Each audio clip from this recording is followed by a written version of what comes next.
two queens were the closest of sisters. You always let me win. You are my weakness. Until one's betrayal. What did you do? Unleashed a power and began a war. There can only be one queen. This is my kingdom. Did you say something, little sister? The game's not finished. Prepare the Huntsman for war. I'm stronger than all of you. Shall we find out?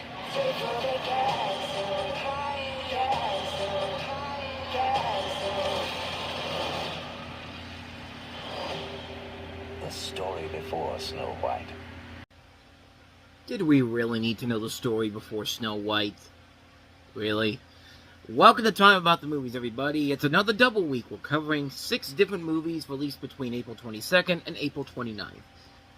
Just cause, why not? But, let's start off with the spin-off to Snow White and the Huntsman, which, judging by that trailer, the focus isn't really on the Huntsman himself. It's mostly on Charlize Theron and Emily Blunt, who star as rival queen sisters who are in an escalating war. As you have Eric Hemsworth and fellow warrior Sarah, members of the Huntsman army raised to protect Freya, played by Emily Blunt, trying to conceal their forbidden love as they combat Ravenous' wicked intentions. Ravenna, of course, being played by Charlize Theron. I got so many names wrong on that one, but... Now, I think it's important to talk about this because, let me tell you, there's a lot I could say about this movie that's wrong, but it's one of those weird times where I gotta talk about the theater-going experience I had for this. And thankfully, I remember this. I had this written down on my written review, so... Because I honestly forgot that I even saw this movie in a theater, but when I remember what I read before, it's just kind of like, I mean, like, yeah, I definitely remember this happening. But so I went to a cinema. I was going to a Cinemark movie theater when I went to see this. They're very strict on people that don't follow the rules of what not to do in a movie theater. So it was an unfortunate surprise when I went to see this, and the audience was absolutely horrible. I mean, horrible to see this with. Now, it wasn't every single person causing the distractions. It was the teenagers. And it was 5 of them in particular, a group of 3 and a couple. And the group of 3 were obnoxiously annoying because they wouldn't shut up. They were talking over the trailers. Dude wouldn't stop screaming, "Damn, Daniel," because that was the big trend back in 2016. They started taking pictures during the movie on their cell phone. Not during the previews, the movie. The movie, they did this. It's just like, are you so freaking addicted to your cell phones that you gotta take pictures during the movie? And they weren't just taking pictures. They were taking pictures with the flash on. So every few seconds, you would see this white light coming out of the blue. And really, it felt like they didn't even want to be in the movie. Which, considering this movie, I wouldn't have blamed them. Because, yeah, the movie itself was not that great. It's just like, I mean, they left the movie with 5 minutes left. The credits weren't even rolling yet, so it was pretty obvious that they weren't there to watch the movie. They were just there to go tweet to their friends and all that. "Hey, I'm at a movie theater, LOL, hashtag insert stupid hashtag trend here." Like, do it outside or away from the theater so people can actually enjoy the movie. Or in this case, he hated even more, but I'll delve into that a little bit later on. But lo and behold, 10 years later, I would say going to the movies has probably gotten a lot worse with the whole chicken jockey thing. And then this past weekend with the Michael Jackson biopic, with everybody, dressed in Michael Jackson garb, like, doing the moonwalk during the movie. It's just kind of like, dude, we're here to watch the movie. We're not here to watch you perform like you're actually Michael Jackson himself. It's just like, it's gotten worse. It's gotten worse. But the most baffling one of that was the couple who sat up in the middle of the row I was in, who, out of the blue, they just start making out to the point where they were literally close to having sex. Like, the strange part is, this is only the second time this has happened. This had happened to me in the decade when this happened. But, like, when I went to my old movie theater, I saw Happy Feet, and a couple was literally making out a few rows down to the point where they did almost have sex. Like, is Happy Feet really that boring that you have to be on the cusp of having sex in a kid's movie? Like, it's... I mean, I've touched on my stories about going to the theater. It's just like, I've been going to I've been going to the movies now, at this point, for over 30 years. And ever since I was 6. Like, I mean, I talked about some bad movie-going experiences. I told you about the story about how I broke my pinky finger when I went to see Shark Tale. That's how bad it's gotten at this point. But this become this close to being the absolute worst experience I've ever had is saying a lot. Just to the teenagers out there or the newer moviegoers who are still new to this, we go to the movies to be entertained. Let me channel my inner Nicole Kidman AMC thing. Like, I really mean like the movie theater background. Just like, we go to the movies to be entertained by the movies itself. No. If the movie really is not up to your value, just leave. Demand your money back. You can get a refund if you can't get through the movie. Like, it's not that hard to do. I've done it before.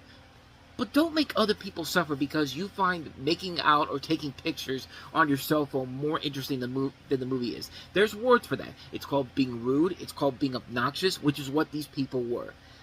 But like I said, it doesn't help that a movie this bad and so lifeless you can't blame them for doing that because there's literally nothing going on in this movie. This movie was awful. And I like Snow White and the Huntsman. I actually liked that way more than the other Snow White movie that came out that same year, Mirror, Mirror. But this, oh my god, this was terrible. First off, let's waste the cast. Charlize Theron, Emily Blunt, Chris Hemsworth. This movie's so terrible. I forgot that Jessica Chastain was even in this movie. Like, these are actors that have proven more of their worth in the past, but here, they're just wasted and just phoning in on these performances. The script is terrible. It's like they were trying incredibly hard to distance this from the first movie and make it the Huntsman its own solo story, and they did so by ripping off Frozen. It's pretty obvious they're ripping off Frozen. They're not even hiding it. And this is written by Craig Mazin. You know, back in the day when Craig Mazin wasn't that guy that was actually, hey, this guy actually, when his name is on something, is actually pretty good, like Chernobyl or The Last of Us. No. This is the Craig Mazin that gave us The Hangovers Parts 2 and 3. Like, I mean, it fails on every single level trying to make this story make sense, all the way to tying everything into Snow White and the Huntsman to create some form of consistency, and they can't even do it that right. And this is directed by a visual effects director, because they all make great, they are all incredible when they make the directorial debuts. Oh wait, no they're not. Like, if you've been keeping track of VFX directors who make the jump to directing films, there's not many good ones. Cedric Nicholas Troyan is not a good director, and what's worse, Frank Darabont was going to direct this movie, but then dropped out. And if anybody could have made this work, it probably would have been him. But this, oh my god, this movie was terrible. It's nothing but a waste of potential for a story that could have been told interestingly in the right hands, a waste of a great cast, a waste of some pretty impressive visual effects. It's just another pointless sequel. It's even worse than Zoolander 2 was. And Zoolander 2 was bad. But Zoolander 2 wasn't at least trying to retcon a story that didn't exist in the original movie like this does. This is just a terrible sequel. It's not even a sequel to it's not even related to this movie. I feel like what happened with this is that this is keep in mind, this is back when Universal was spending millions of dollars, hundreds of millions of dollars on pointless visual effects extravaganzas that nobody was going to go see. Nobody went to see 47 Ronin. Nobody went to go see Seventh Son. Nobody went to go see Crimson Peak. I have a feeling that this movie was written as its own original story, but the studio was so desperate to create a franchise out of this, so they basically said, let's take the script and write it around the Huntsman. How do we do that? I don't know. Just get it out there. We got to capture on the zeitgeist, baby. But no. This is a terrible movie. This is a terrible, terrible film. Bad theater-going experience or not, this movie was fucking awful. So, let's go ahead and see if good old Tom Hanks can turn the tide around here. Usually he doesn't make a lot of bad stuff. Let's see what he's got in store for a hologram for the king. Looking for your large automobile. And you may find yourself without a beautiful house, without a beautiful wife. And you may ask yourself, how did I get here? I think that's what a lot of us were thinking when we watched this movie. How the hell did we get here? I mean, what was this movie? This is a bizarre concept of a movie. Tom Hanks stars as a washed-up corporate salesman who goes to Saudi Arabia to propose a business deal. You also have characters played by Ben Whishaw, Tom Skerritt. It's directed by Tom Twyker, who gave us Cloud Atlas, which was the last bad Tom Hanks movie that he was in, and also stuff like The International and Perfume: The Story of a Murderer. Not a very good director. And Tom Hanks, like I said, does not usually make a lot of bad movies. Yeah, every once in a while he'll do something like The Lady Killers, which I think is his worst movie overall, or Cloud Atlas. But this, yeah, this was pretty bad. I mean, this one, like I said, the movie really doesn't have a clear idea of what kind of a movie it wants to be.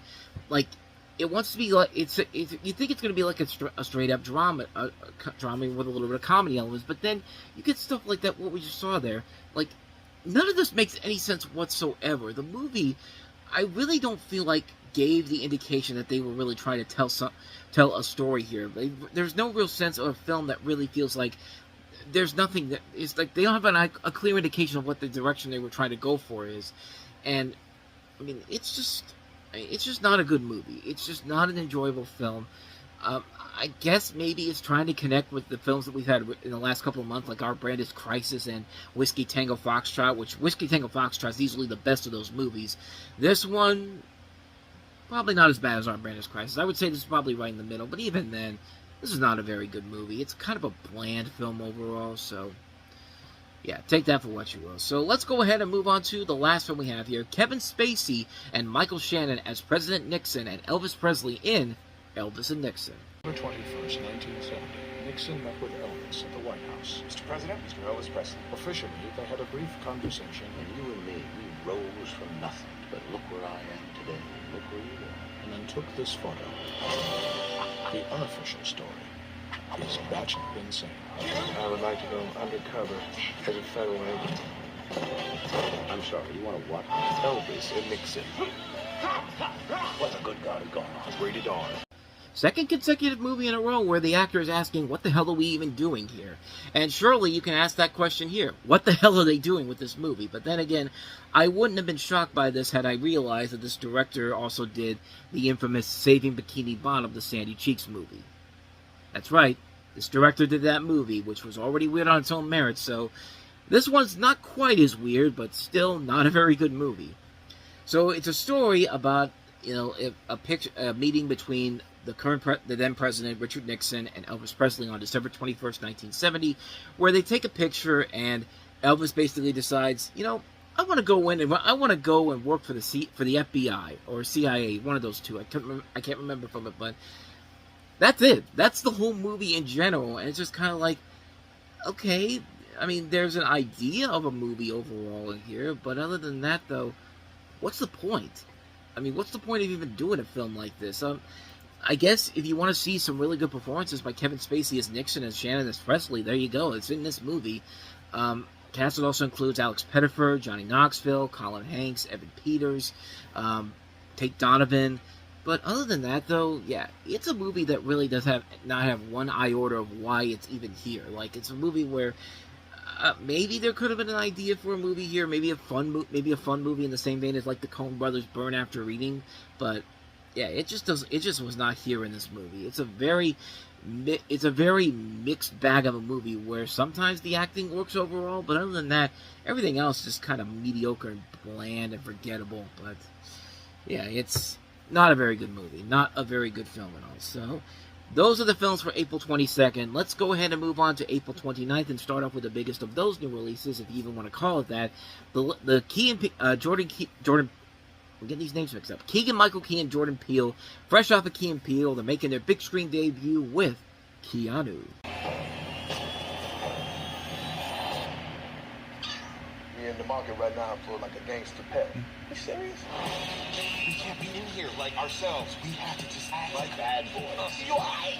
Word the big bird, am I, dog? Y'all gonna make me took it butt shot. So what you got? A canvas. Blam. They took it out of my body. What? Keanu. Y'all even want to get me started on my wisdom teeth. Rated R. April 29th. Or as Mark, Bob, and Wade would call in the Half-Life Dead video, Keanu! Because one of the characters in that game looks like Keanu Reeves, and they kept doing the whole thing where it's just like, Keanu! Like that type of thing. But, anyway, this is Keanu. Friends hatch a plot to retrieve a stolen kitten by posing as drug dealers for a street gang.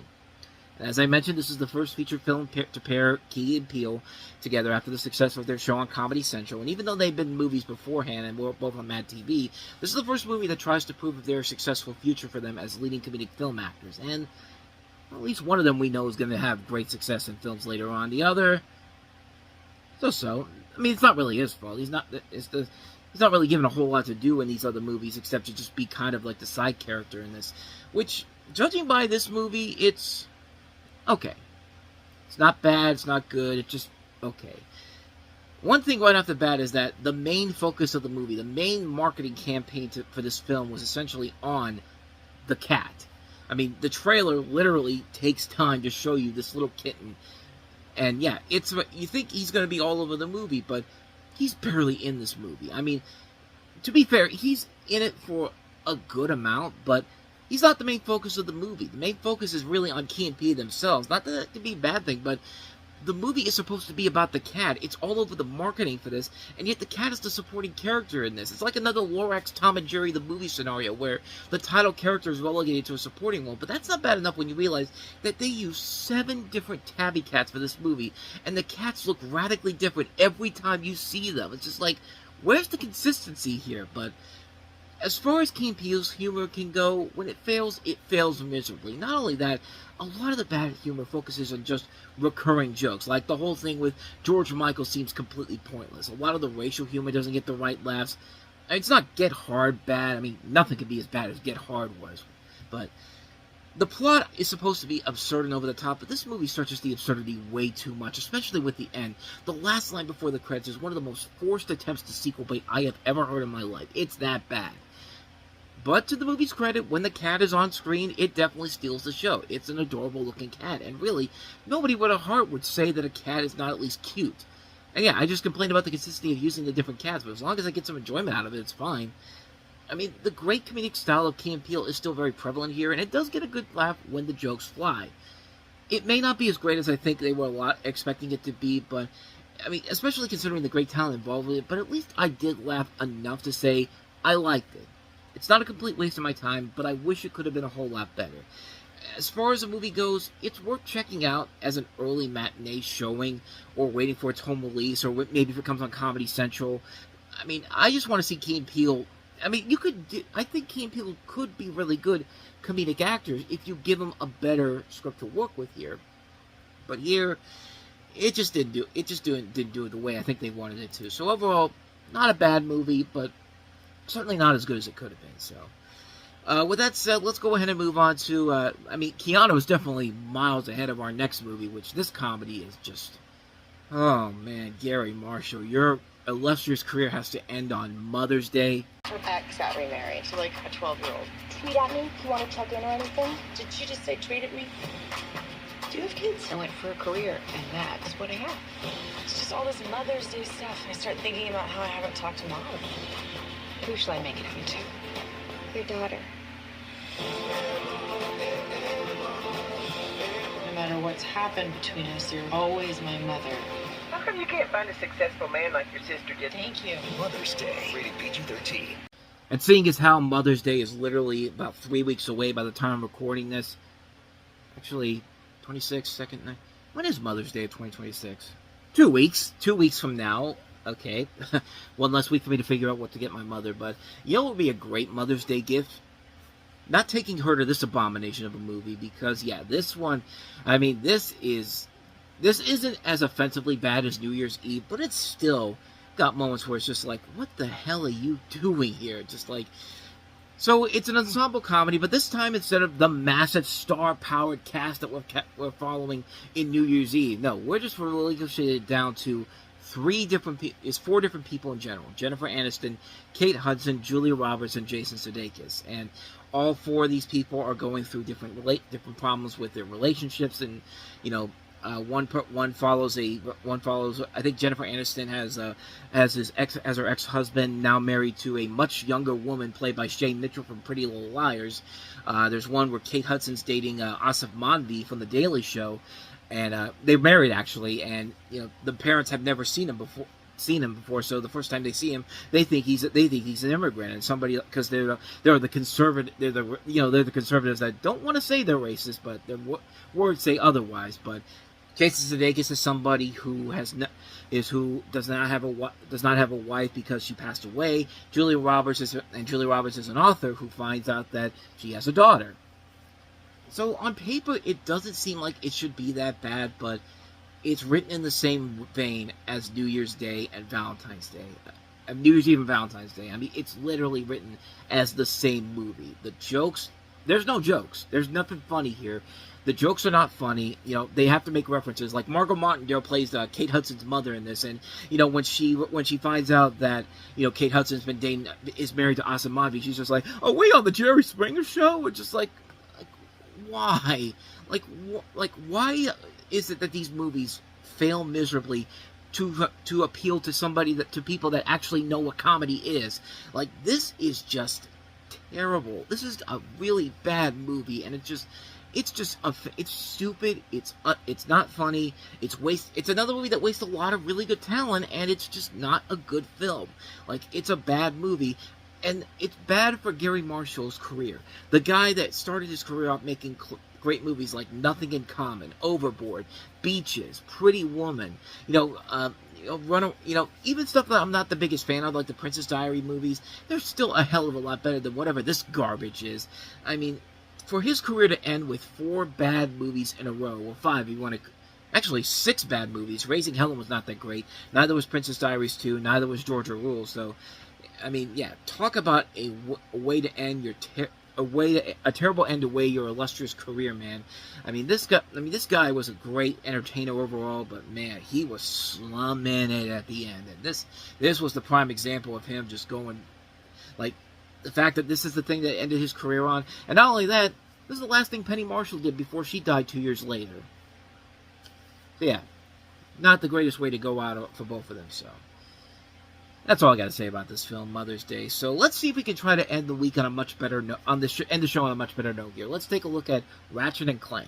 A threat this big. Commence deplanetization! 2 unlikely heroes My name's Ratchet. I'll call you Clank.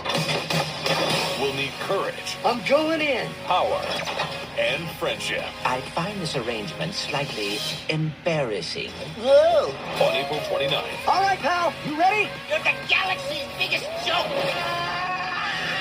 Ratchet and Clank. See the movie. Rated PG. Play the game. Rated everyone 10 and up. Still better than a lot of PlayStation's more recent movies that made it to the big screen. I would rather watch this than Uncharted or Gran Turismo, that's for certain, or Till Dawn, but yeah, this isn't a great movie either. But this is, of course, based off of the PlayStation video game series. It's actually, I believe this is the first movie adaptation to be based off a PlayStation game, where it's an original story where you have the appearances of Ratchet and Clank from the video games, and it's a battle to save the world, and essentially that's pretty much it, man. I just kind of gave you the biggest problem with the movie here. This is the most generic-ass story I've ever seen in my life. There's literally nothing original about this, nothing creative about it.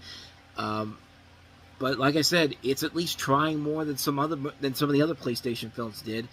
But this film in general, it's just forgettable. It's just a forgettable movie. Even if you are a fan of Ratchet and Clank, even the biggest fans can look at this and go like, man, this is so bland and forgettable. Like, there's nothing about this movie that makes it worth it in the end. I mean, if you want to hear the voices of Paul Giamatti, John Goodman, Bella Thorne, Rosario Dawson, and Sylvester Stallone, there's a reason.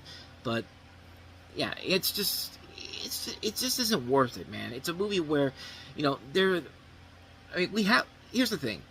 This was back when people didn't perfect video game movies. I mean, it seemed like we were heading in the right direction with the Sonic the Hedgehog movies and the first Super Mario Brothers movie, but the last couple of years, we've had a Minecraft movie and then the Super Mario Galaxy movie, which basically said, fuck telling a story. Look, everybody, it's all that stuff you've come to know and love from the video games. It's just like, okay, and what's your point? Like, we're going to get a much better video game movie coming out in the next couple of weeks, which was really where the tide began to turn, but we're still a couple of weeks away from that. But this, even if you are a fan of Ratchet and Clank, you expect so much better with this. There could be a fun idea done with these characters, but unfortunately, it's just not there with this movie, man. It's just pretty bad. So yeah, I would say avoid Ratchet and Clank like the plague. And thus, with all that said, we wrap up another episode of Time About the Movies. Next time we meet, we take a look at the far superior Batman v Superman Dawn of Justice, the movie that did it right. And wouldn't you know it, it's your big brothers in Marvel that did it. Captain America Civil War. Of course, the battle between Captain America and Iron Man, where, guess what? They actually have a reason to fight each other, because they have differing viewpoints on how to handle saving the world and all that. And we'll touch on that, and we'll explain why it's a much better movie than Batman v Superman, which really isn't saying a whole lot, but we're gonna delve into that coming up next time on the show. That, of course, will be tomorrow. So I hope you will join me on that. But with all that said, thank you so much for watching this. I hope you enjoyed it. If you did, please go ahead and do me the honors of hitting that like button, that subscribe button, and that notification button. Also, don't forget to check out our playlist, and don't forget to check out the previous episode we did. So with all that said, whether it's in the past, the present, or the future, I will see you at the movies. Take care.